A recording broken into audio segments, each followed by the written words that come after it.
Screeching tires and zigzagging around cones, crowds gather as Farouk lets off steam in his parking lot at Baghdad University.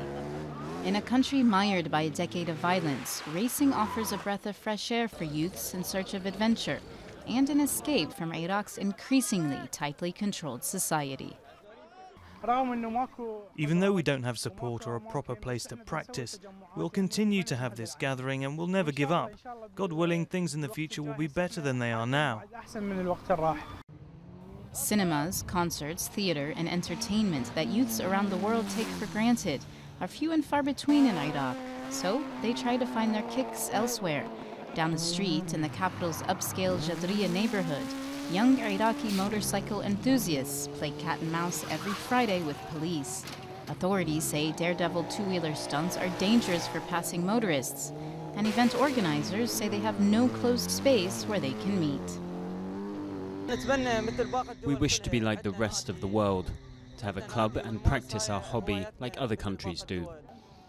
The fall of Saddam as a result of the 2003 US-led invasion ushered in a government dominated by more religious and conservative politicians who are clamping down on activities seen as immoral. With 8 of his friends, Haidar practices parkour in Zawra Park in the city center. The urban acrobatics has a loyal following in most countries, but remains rare in Iraq. Haidar spent 2 nights in prison after police arrested him as he was practicing in his home neighborhood. When the police took us, they weren't willing to understand what this sport is. I started to explain the nature of the sport to them. They told me I'm a thief, took me to jail, and they beat me up a bit.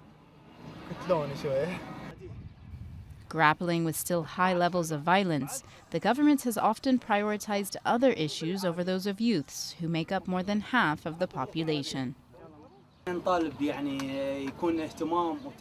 want the government to take more care of the young, rather than taking care of unnecessary festivals and political discussions that don't mean anything.